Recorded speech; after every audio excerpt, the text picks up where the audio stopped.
In southern Gaza, near the Israeli border, bulldozers are at work re-levelling land before the rainy season arrives. In this area, half of Gaza's agricultural produce is grown. During the recent Israeli offensive, fields and irrigation systems have been destroyed. This is the third time since 2000 that they've destroyed our land. If we don't finish work before winter, farmers won't be able to work the land. Led by ICRC teams, the levelling work should allow farmers to sow ahead of next year's harvest. This is one of the few projects up and running in Gaza to repair the damage caused by the latest conflict, which has destroyed tens of thousands of homes and wiped out infrastructure. But otherwise, reconstruction is at a standstill. In addition to the blockade imposed by Israel since the takeover of Gaza by Hamas in 2007, a complex monitoring mechanism restricts the entry and distribution of construction materials from Israel into the Palestinian enclave. In Jerusalem, the Israeli government fears materials such as cement or steel are used inappropriately. When you look at the tunnels built by Hamas, you can see almost all the cement and building materials brought into the Gaza Strip in recent times. We were told the cement was for the construction of schools, hospitals, public buildings. In fact, it was for tunnels. Hamas must realize they must not use materials for military purposes. If they stop, we will be more cooperative. Only a few hundred tons of cement and steel have been delivered. It would take 6,000 tons per day to rebuild Gaza, say construction professionals. Selected companies allowed to store and distribute cement are subject to strict safety standards, including the installation of surveillance cameras and regular visits by international inspectors. Observers came, they checked the warehouse. We were told the cement must remain here until they give us fresh instructions. Every day we have problems with people. We told them that we must respect the international mechanism to distribute materials, but they do not understand, because they really need the cement. Providers and recipients of materials are listed on a database controlled by the Palestinian Authority, the UN and Israeli authorities. Each construction project must be approved by Israel.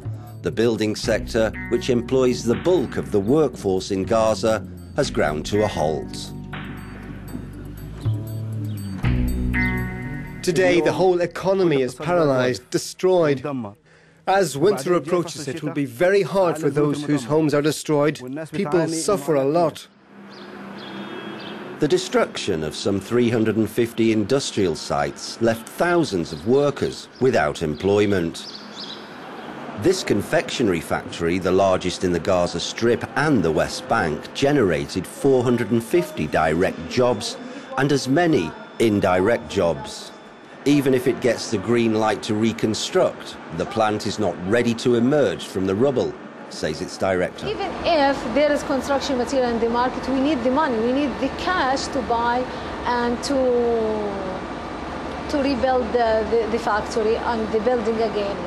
And we don't have till now the cash or the aids from any party to start to work and do the repair. From the point of view of the Palestinian Authority and part of the international community, the agreement signed under the auspices of the UN to rebuild Gaza only tightens the Israeli blockade of Gaza. By this kind of mechanism, we're going to stay like 20 years to rebuild Gaza, and this is something unbelievable.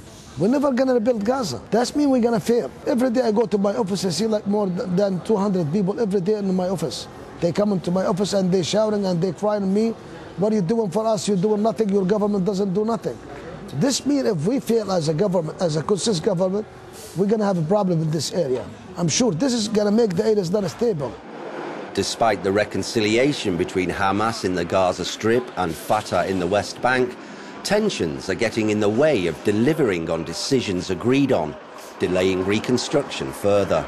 For example, replacing Hamas border security guards with those of Fatah at the Karem Shalom border, which crosses the southern Gaza Strip, a key Israeli requirement, has not yet started, adding to the frustration. The international community has promised to release more than €4 billion to help the Palestinian enclave.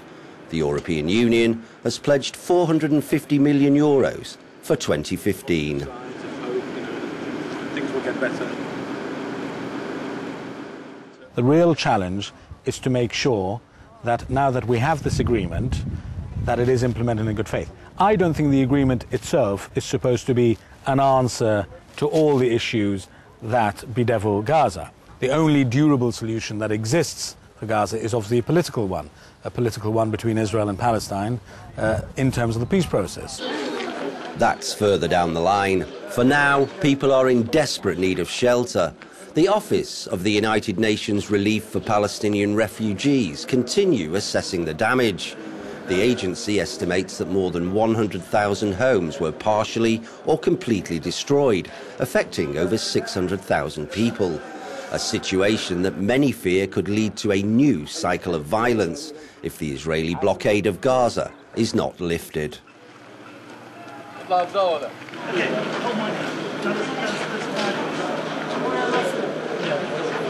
The time of humanitarian action alone has passed. We need political action, particularly from the Europeans and the Americans. They know exactly which levers to pull. They need to be pulled. They need to be pulled urgently because the humanitarian impact in Gaza is overwhelming.